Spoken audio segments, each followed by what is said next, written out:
Okay ကျွန်တော်ဒီခန်းလေးမှာ render mode နဲ့ render engine အကြောင်းလေးအနည်းချင်းပြောတာပေါ့နော် overview လေးကြည့်တာပေါ့ဒီ render ဆိုတာဘာလို့တာလဲ render ဆိုတာအဓိကမိမိလုပ်ပြီးသား project ကိုဓာတ်ပုံအဖြစ်ပြောင်းတာပေါ့နော်ဓာတ်ပုံအဖြစ်ပြောင်းမယ် video အဖြစ်ပြောင်းတယ်ပေါ့နော်ဒါ render လုပ်တာပေါ့ဒီခန်းလေးမှာတော့ဒီဓာတ်ပုံအဖြစ်ပြောင်းတာကိုပဲပြမယ် animation ခန်းမှာကျွန်တော်တို့ video file ပြောင်းတာပြမယ်ပေါ့နော်အဓိက render engine အကြောင်းလေးနားလည်သွားဖို့အရေးကြီးရပေါ့နော် render ဆိုတာဒီမှာ camera ပုံလေးနဲ့ပြထားတယ် render property ဆိုပြီးတော့ camera ပုံလေးနဲ့ပြထားတယ်ပေါ့နော်အဲ့တော့ကျွန်တော်တို့ဒီဟိုပါပေါ့နော်ဒီကောင်လေးကိုဖြတ်လိုက်မယ် default queue လေးကိုဖြတ်လိုက်မယ် shape a mesh monkey လေးခဏခေါ်လိုက်မယ်ပေါ့နော် control 2ဆိုရင်ကျွန်တော်တို့ဒါ set division survey ထည့်လိုက်တာ setting ထဲမှာ set division survey ကို level viewport 2နဲ့ကြည့်မယ်ဆိုပြီးထားလိုက်တာတကယ်လို့ပိတ်လိုက်မယ်ပေါ့နော် control 3ဆိုရင် level viewport ကို3နဲ့ကြည့်ပြီးထားမယ်ဆိုပြီးထားတာပေါ့နော်မှားရင်ပြန်ပြီးတော့2ပြန်ထား shade smooth ထားလိုက်မယ်ပေါ့နော်ပြီးရင်သူ့ကို GZ အပေါ်လေးကိုတင်မယ်ပြီးရင် shift a mesh plane လေးနဲ့ထားလိုက်မယ်ပေါ့နော်ကျွန်တော် render လောက်ကြည့်မှာဖြစ်တဲ့အတွက်ကျွန်တော်တို့ကအတိုင်းလေးထားမယ်ပေါ့ထားပြီးရင်သူ့ကိုကျွန်တော်တို့ဒီ render လောက်တော့မယ်ဆိုတော့ကျွန်တော်တို့ဒီ camera ပေါ့နော် camera ရှိရဲ့ camera keyboard ကဆို0ပေါ့နော် camera မရှိရင် camera ဖြတ်ထားရင် camera ထပ်ထည့်ရမယ်ပေါ့နော်0ဆိုရင်ဒါ camera view ကြည့်ရပါတော့ဒီ control order 0ကကြတော့ camera ရွှေ့လိုက်တာဘယ် view ကကြည့်မယ်ဆိုကိုလက်ကျင်တဲ့ဘက်ကိုလက်ဒီတောင်းအကျင် control order 0ဆိုရင် camera ဒီနေရာရောက်သွားမှာပေါ့နော်နောက်တစ်ခါ0နှိပ်တာနဲ့ကျွန်တော် camera view ကိုသွားပြောင်းတယ်ပေါ့နော်1ဆိုတာ front view 0ဆိုတာ camera view ရှေ့ပိုင်းမှာလည်းပြခဲ့တယ်ပေါ့နော် control order 0ပြီးရင်ဒီကောင်ကိုတောက်မယ်တောက်ပြီးတော့ကျွန်တော်ဒီ shortcut လေးဖွင့်ထားမယ်ပေါ့နော်to view မှာ log to camera view ကိုလိုချင်တဲ့ပုံစံလေးခဏထားတာလေဒါဆိုရင်ကျွန်တော်တို့ render လုပ်လို့ရတယ် render လုပ်ရင်ကျွန်တော်တို့အခုချိန်မှာဘာ material မှမရှိတဲ့အတွက်ဥပမာ render image ဆိုရင်ဘာ material မှမရှိတဲ့အတွက်ဒီတိုင်းလေးပဲရိုးရိုးလေးပဲပေါ်နေတယ်ပေါ့နော်အဲ့ဒီမှာကျွန်တော်တို့ဒီ render engine မှာကျွန်တော်ဒါ EV ပေါ့ default မှာ EV ပေးထားတယ်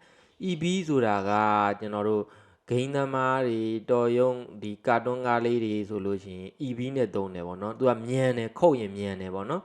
render ချရင်မြန်တယ်အဆင့်မြင့်ကတော့ circle ပေါ့နော်အဆင့်မြင့်က circle ဥပမာဒီ render mode ကိုပြောင်းထားမယ်ပေါ့နော် render mode ကိုပြောင်းထားမယ်ပြီးရင်ဒီကောင်လေးကို material လေးခဏကတ်ထားမယ် setting နဲ့က new material အနီရောင်လေးထားလိုက်နော် new material သူကဒီ EV ဆိုတာအခုမြင်နေရတဲ့အတိုင်းသူကခုတ်သွားမှာပဲနော် setting မှာ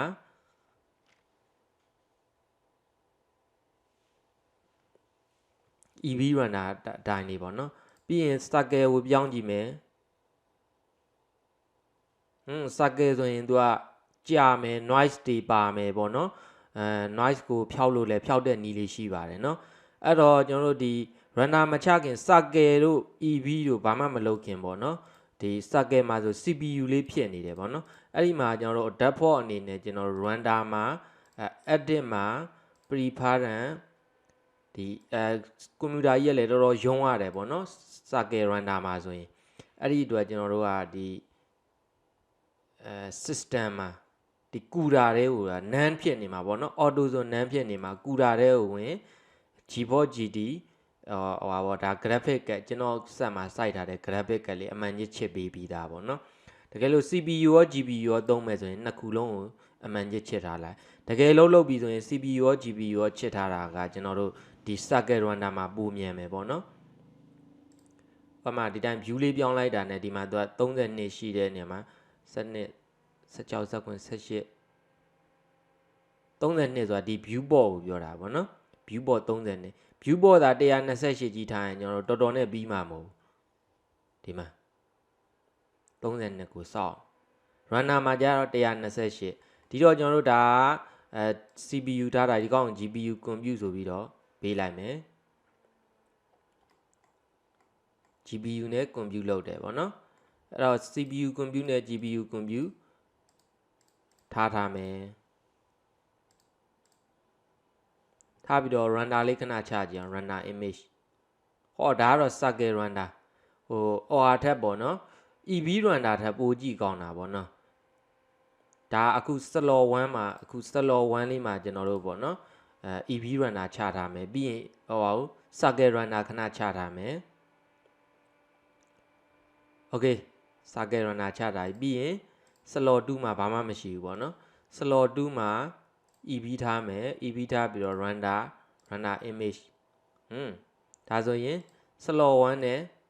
slow 1 slow 2တိတိတသာကွာတယ်နော်ဒါလေးက EV နဲ့ဟိုဟာမှာဖြစ်တာပေါ့နော် circle မှာပိုးကွာတာပြီးရင်နောက်ထပ်ပို့ပြီးတော့ EV နဲ့ circle မှာဘာလေးတွေကွာသေးလဲဆိုတော့ shift A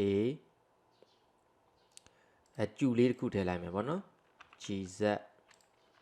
S နော် icon လေးကို material မှာ2 U ထားပြီးတော့ဒီ principal BSDL မဟုတ်ဘူး emission ပေါ့နော် emission ထားမယ်emission ထားပြီးတော့ shrunk ကိုနည်းနည်းတင်လိုက်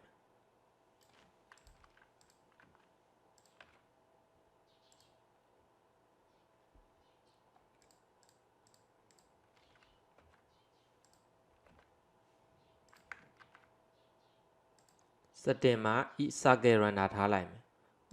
emission လေးကကျွန်တော်တို့ lighting အနေနဲ့ပေါ်တယ်ပေါ့နော်အဲ့ဒါလည်းကျွန်တော်တို့သတိထားရမယ်ဒီကောင် material မှာ emission ရှစ်ကြီးဖြစ်2လောက်ထားလိုက် circle ကို EV ကိုပြောင်းကြည့်လိုက်ဒီကောင် light အနေနဲ့မပေါ်ဘူးပေါ့နော် circle မှာ light အနေနဲ့ပေါ်မှာပေါ့ဒီသဘောလေးတွေတော်တော်ကွာတယ်ပေါ့နော်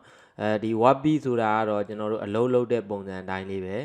ကိုကြိုက်တဲ့ဒီမှာမိုကက်မှာဘယ်လိုပုံစံလေးတွေနဲ့ wabi ကိုအလုံးလုံးတဲ့ပုံစံကိုချပြတာပေါ့နော်သူကတော့အမြန်ဆုံးပေါ့ wabi ကအမြန်ဆုံး EV ဆိုတာက game engine တွေဘာတွေအတွက်ထုတ်တဲ့ဟာပေါ့နော်ကျွန်တော်တို့အခုခေတ်နာမည်ကြီးနေတဲ့ဟိုဟာဆိုရင်ကျွန်တော်တို့ mobile legend တို့ဘာတော့တနက်ပြစ်တဲ့ခိ